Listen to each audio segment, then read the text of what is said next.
혼신 예배를 준비하면서 이어령 80년의 생각이라는 책을 다시 한번 이렇게 떠들러 보았습니다.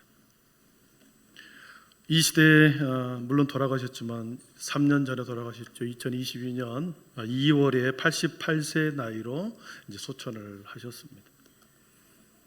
이 시대 최고의 지성이라고 말하고 끝없는 지적 탐구를 했던 이어령 교수님. 자신의 딸 김민아라고 하는 그 선교사, 작가이면서 선교사인 딸이 암에 걸려서 죽기 직전에 사랑하는 딸의 고통과 그 고통 속에서도 하나님을 붙들고 살아가는 딸을 보면서 평생 지식을 이 세상의 지식을 탐구했던 사람이 기독교로 귀의를 하게 됩니다. 70세에 귀의를 하여 온누리교회에서 안수를 이제 세례를 받고 이제 그리스도인으로 살아갑니다. 그동안 우리는 이어령 교수를 세속현자라고 불렀습니다. 세속에서 현자, 세속현자, 세상에서 현명한 지식인, 그리고 세속현자라고 불렀죠. 이 교수님은 시간 속에 10년이라는 시간마다 중요한 키워드를 가지고 살아왔습니다. 10년 단위로 그가 살아오는 인생을 보면서 책의 내용 중에 20살 때는 저항이라는 단어를 가지고 살아왔답니다. 저항.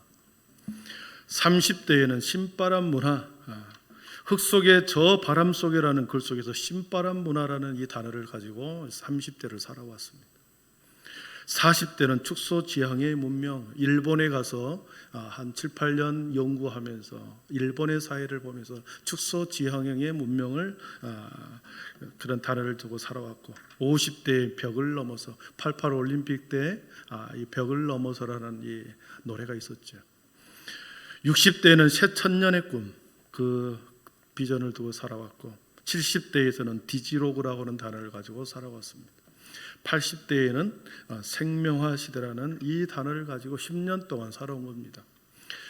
2020년 코로나 이후에 그가 죽기 직전에 죽기 2년 전에 마지막 노학자와 함께 마지막 남기고 싶은 말이 어떤 것인가 뒤에 한번 넘겨주시죠. 사진. 네.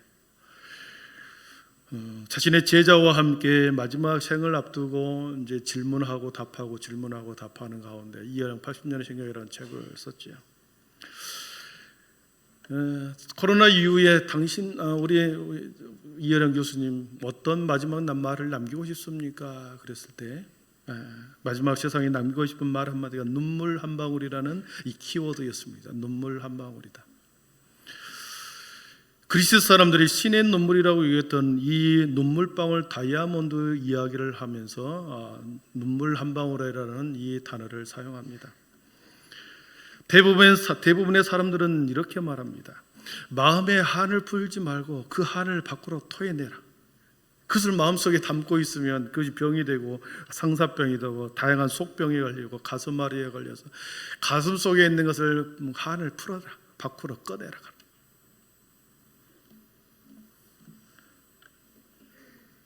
밖으로 쏟아내야 병이 나지 않는다. 세상 사람들은 그렇게 말하는데 이어령 교수는 밖으로 쏟아내지 말고 그것을 품어라 말합니다. 품어라.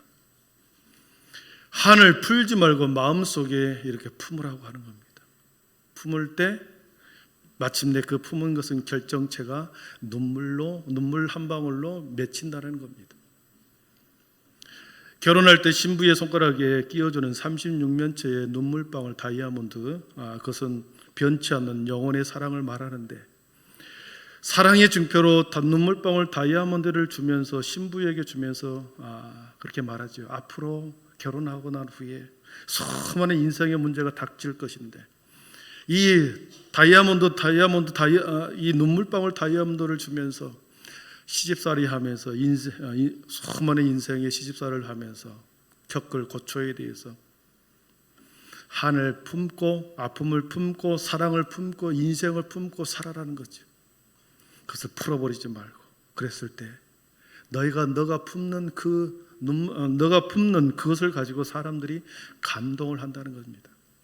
밖으로 우리가 쏟아내면, 말로 언어로 어떤 형태로든 이 행동으로 쏟아내면 사람들은 상처만 입을 따름이고 다른 사람의 아픔을 귀로 듣고 흘러버리지만 그것을 마음속에 품어버리면 그것이 감동이 되고 눈물이 되어서 사람들을 감동시킨다는 것입니다.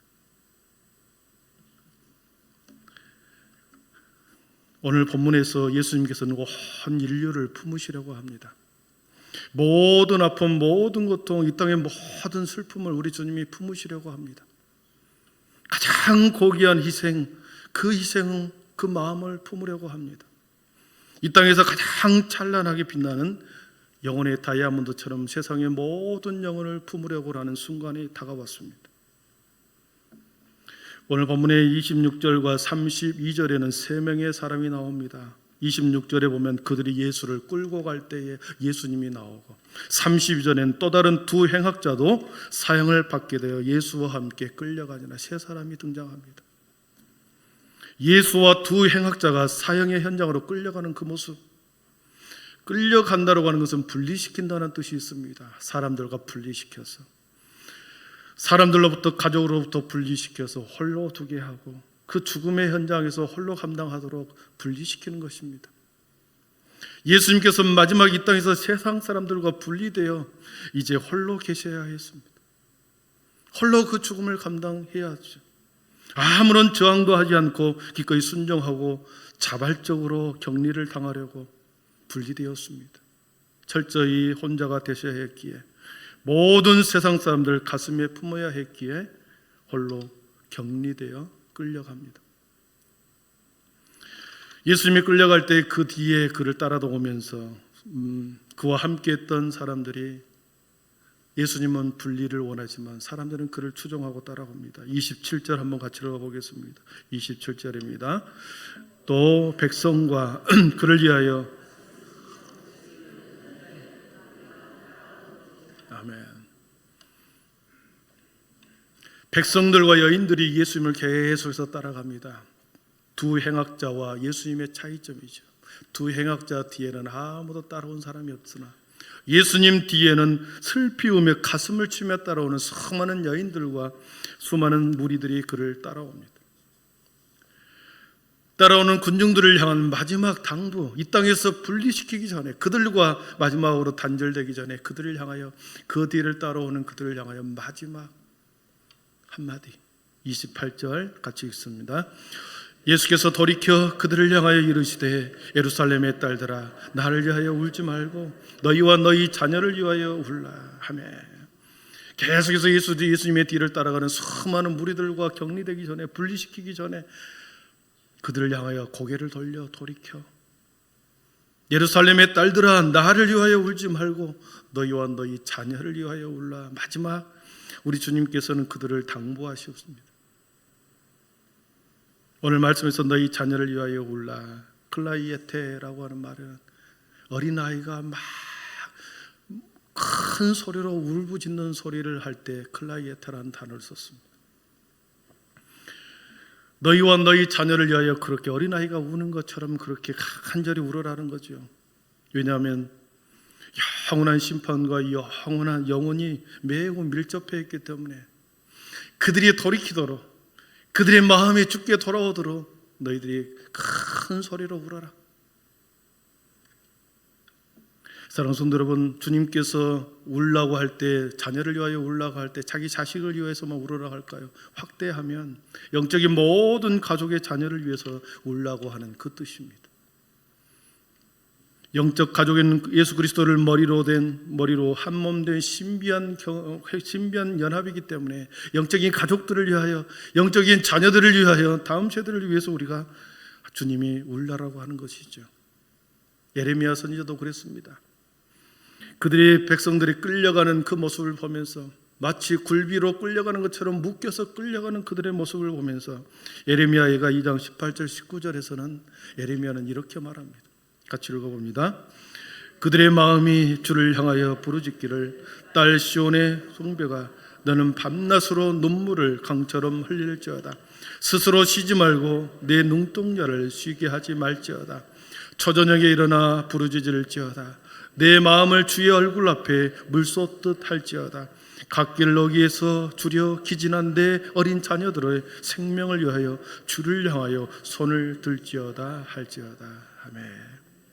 끌려가는 그들, 기진한 내 자녀들을 향하여 아침에도 울고 저녁에도 울고 그들의 생명을 향하여 손을 들고 기도하라. 그러면서 예레미야는 눈물의 선지자가 됩니다.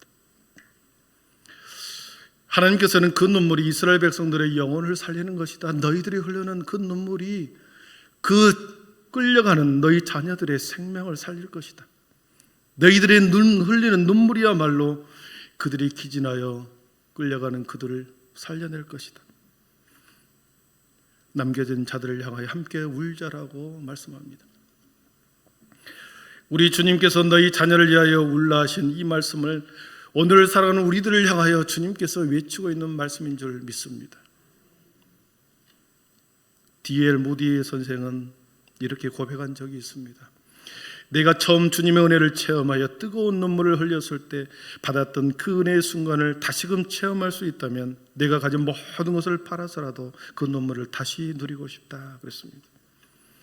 영혼에 대한 안타까운 눈물이 교회 곳곳에서 흘러나갈 때 그 눈물을 가지고 우리 자녀들이 살아난다는 거죠. 예수님께서 이 땅의 모든 사람을 향하여 십자가에서 달리시기 직전에 세 가지 흘린 게 있습니다. 십자가에서는 완전한 피를 흘리셨고, 겟세마네 동상에서는 땀방울이 핏방울이 되도록 땀을 흘리셨고, 그리고 한 성도들을 향하여 눈물을 흘리셨습니다. 피는 희생이었고 땀은 헌신이었고 눈물은 주님의 사랑이었습니다. 주님은 그렇게 모든 것을 남겨주고 그렇게 십자가에서 사명을 이루었죠. 사랑하는 성도 여러분, 우리는 지금 어느 때보다도 눈물이 메말라버린 시대를 살아가고 있습니다. 세상의 모든 사람들은 부릅뜬 눈을 가지고 상대방의 허점을 예의주시하는 무서운 눈들로 다 변해가 버렸습니다. 탐욕의 눈빛은 이웃을 살필 겨를이 없이 혈안이 되어서 방향과 초점을 잃어 사람들을 공격하는 눈빛으로, 사나운 눈빛으로 변해버렸습니다. 초점을 잃어버린 눈, 방향을 잃어버린 눈, 매서운 눈으로 변한 그때 눈물을 세상의 그 어떤 곳에서 눈물을 기대할 수 없을 때 우리 주님이 너희들이 눈물을 흘려야 한다. 남겨진 너희들이 이 시대에 너희 자녀를 위하여 울라고 말씀하십니다. 연암 박지원이 청나라 사신으로 발탁이 되어서 청나라 사신으로 갈 때 넓은 만주 들판을 바라보면서 한 줄의 시를 씁니다. 호곡장 가이곡이라는 이 한 문장, 호곡장이라는 뜻은 마음 놓고 목 놓아 울 수 있는 울음바, 울음마당이라는 뜻이 호곡장이었습니다. 가이곡이, 가이 한번 큰 소리 놓고 울만하구나 그랬습니다. 넓은 만주 들판을 바라보면서 대자연 앞에 그는 마음껏 울고 싶었다 그랬습니다. 청나라의 사신으로 발탁이 되어서 단판을 지으러 하는 그에게 조선 땅이 굴욕적인 외교를 해야 하는 그 상황에서 울고 싶은 마음, 나라와 민족을 위해서 울고 싶은 그 마음을 한 줄의 시로 쓴 것이죠. 사랑하는 성도 여러분, 교사 헌신 예배를 맞이해서 제가 사진 2장을 보여주도록 하겠습니다. 사진 2장 보여주십시오. 베트남의 한 여인이 물에 빠진 아이를 필사적으로 구조하는 장면이 나왔습니다. 아프리카에서 뼈만 앙상한 그러한 3살 된 아이가 굶주림 속에서 곧 죽어가고 있는 그때에 뒤에서 저 아이를 먹어야 되겠다, 저 아이를 쪼아먹기 위해 노려보고 있는 저 장면, 2 사진입니다. 동물의 세계에서 목자 없는 양, 목자를 잃어버린 양들의 모습이 맹수의 밥이 될 뿐이다. 사랑하는 성도 여러분, 목자 없는 양같이 유리라고 방황하는 우리의 자녀들이 얼마나 많습니까? 인터넷에 빠지고 컴퓨터에 빠지고 핸드폰에 빠져서 어디로 가야 할지 시간을 다 낭비해버립니다. 매일 그 영상 속에서 자신의 영혼을 다 팔아버립니다. 물속에 빠져서 공포에 떨고 있는 사람처럼 인터넷 바다에 빠져버려 있는 그 아이를 구해낼 사람, 동물의 세계에서 목자 없는 양처럼 그들을 가르칠 스승이 없고 가르칠 교사가 없을 그때에 우리 아이들은 그렇게 맹수의 밥으로 노일 위기에 빠져 있습니다.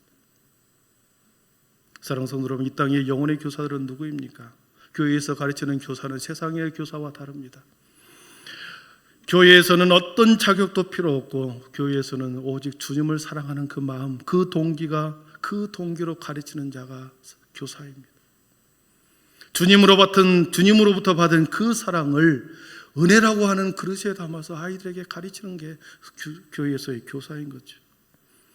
성경의 어떤 교재보다 주님을 사랑하는 불꽃 같은 그 사랑보다 더 좋은 교재는 없습니다. 우리 교회 학교 교사는 영혼을 다루는 자들이기 때문에 그들을 눈물로 기도로 가르치는 자지요. 눈물로 한 영혼을 품고 그들의 영혼이 죽게 돌아오도록 품고 기도하는 자가 교사입니다. 사랑으로 눈물로 가르치는 것이 교회 학교 교사요. 성경 지식으로 가르치고 지난날의 경험과 노하우로 아이들을 가르치는 것이 결코 아닙니다. 교회 학교 교사를 바라보고 교육자를 바라보면서 매우 마음이 안타깝습니다. 성리학교가 시작이 되면 저는 예전에 한 달 전부터 날짜를 정해서 금식하자, 아침, 점심, 저녁으로 이름을 나누어서 수련회와 성리학교를 앞두고 이렇게 금식하며 기도하자, 그리고 그날을 준비하자, 그렇게 아이들을 가르쳤죠. 지금은 우리의 모습을 보면서 다시 한번 우리가 각성하고 새로운 결단하기를 바랍니다. 우리의 지난날의 지식과 경험과 노하우로 아이를 가르칠 수는 없습니다. 지금의 아이들, 20세기를 살아가는 우리가 21세기 아이들을 가르칠 수가 없는 거죠. 그러나 오직 눈물과 사랑의 기도만이 우리 아이들의 영혼을 살려내기에 우리가 아이들의 영혼을 붙들고 호곡장처럼 눈물바다를 이루어서 함께 그 눈물을 흘리며 아이들의 영혼을 붙들고 기도할 때 그 아이들이 세상으로 나가려고 하는 것이 발걸음을 돌이켜 주님 앞으로 돌아오게 될 줄 믿습니다. 우리는 지금 다음 세대를 위하여 우리는 눈물 한 방울이 필요합니다. 교사에게만 맡기지 마시고 우리 모든 성도들이 특별 새벽 기도회, 그리고 아이들이 모든 수련회와 성리학교 끝날 때까지 우리가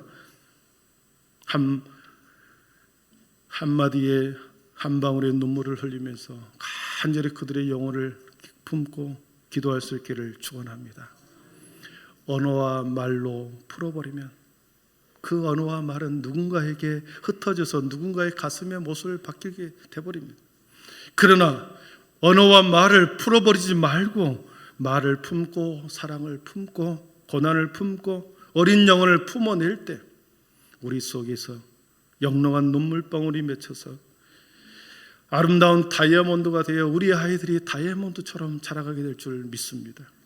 우리 모두 마음속에 주님의 안타까운 마음을 본받아서 너희와 너희 자녀를 위하여 울라, 주님이 말씀한 마지막 당부의 말씀, 올 여름 우리 모두에게 주신 하나님의 말씀인 줄 믿습니다. 기도하겠습니다.